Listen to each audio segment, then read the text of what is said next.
शकील सैफी। आप देख रहे हैं न्यूज़ 22। आइए नजर डालते हैं अगली खबर पर। बुलंदशहर डीएम का सराहनीय कार्य।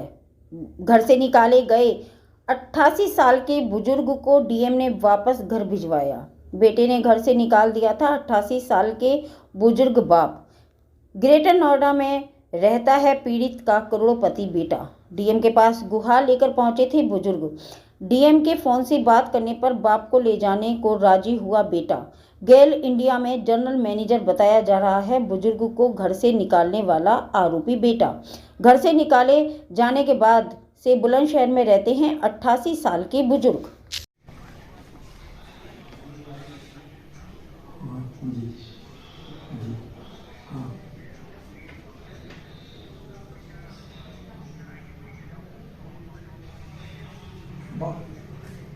भाई जबरदस्ती क्या, जब आपका व्यवहार खराब है आप मुझको आपको दे दो। हेलो, आप एक काम करिए, एक दिन आप आ जाइए इनके पास, ठीक है? चल मान जाएंगे, पिता है, थोड़ा रोएंगे कराइए।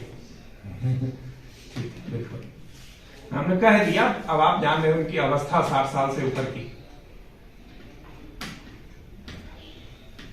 हाँ मालूम।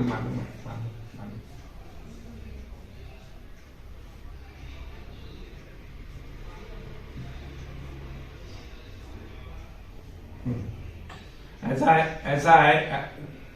चलिए, आप लोग समझदार बड़े पद पे हो, हमको कुछ ज्यादा कहना नहीं है। आप and you handle every day so many cases like that. हमने उनको समझा दिया। दादा क्या नाम है आपका और कितनी उम्र है? मेरी 88 में चल रहा है।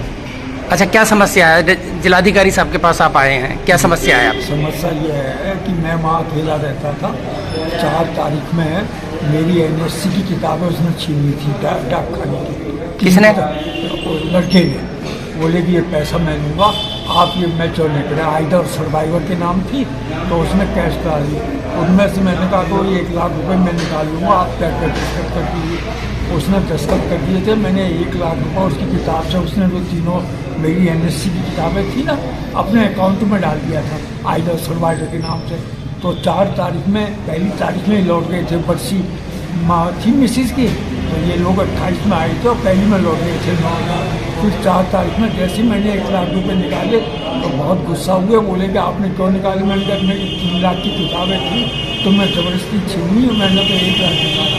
तो आटे के हिसाब में चाटे मारे और जो अलमारी में जितना कैश था सब ले गए और लेके पैसा कहने लगी अब मकान खाली कीजिए, आप उस मकान में बनाओगे। अच्छा, आप डीएम साहब के पास आए, आपके बेटे से डीएम साहब ने बात की, तो किस तरह की बातें हुई?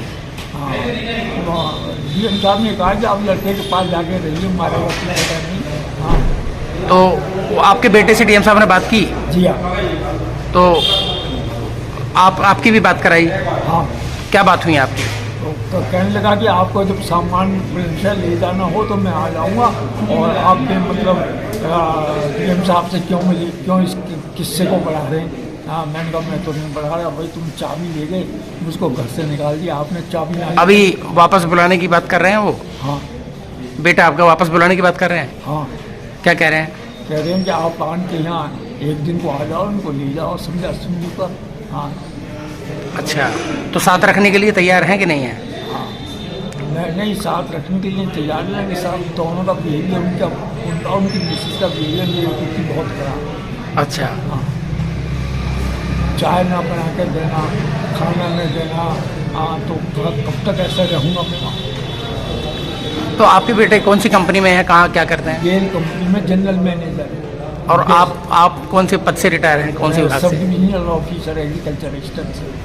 अच्छा, एग्रीकल्चर एक्सटेंशन में थे। जी हाँ, sub divisional officer agriculture extension. तो डीएम साहब ने जो आज कार्रवाई की है, इससे कितने आप मुतमईन हैं, सेटिस्फाई हैं आप? 100% सेटिस्फाइड है। उन्होंने बताया कि ठीक है, आपका लड़का समझदार है, ऊँचे पद पर है, वो ऐसा बिहेवियर नहीं करेगा। देखिए, आज जनता दर्शन में एक 88 साल के बुजुर्ग हमारे सामने आए थे कि हमारे बेटे ने हमको घर से निकाल दिया है, मेरा भरण पोषण की व्यवस्था की जाए। मैंने उनसे बात की तो उनका बेटा किसी नवरत्न कंपनी में एक बड़े पद पर कार्यरत है। मैंने उनसे नंबर लेकर के उनसे बात की उनके बेटे से, और बात के दौरान यह समझ में आया कि पुत्र और पिता में किसी बात को लेकर के भयंकर कम्युनिकेशन गैप है। दोनों की वार्ता कराई गई है और वो आएंगे, अपने बेटे को अपने पिताजी को लेकर के जाएंगे। और मैंने उनके पुत्र को भी समझा दिया है कि अगर अपने पिताजी का सम्मान नहीं करोगे तो आपके भी 2 बेटे हैं, भविष्य में वो आपका भी सम्मान नहीं करेंगे।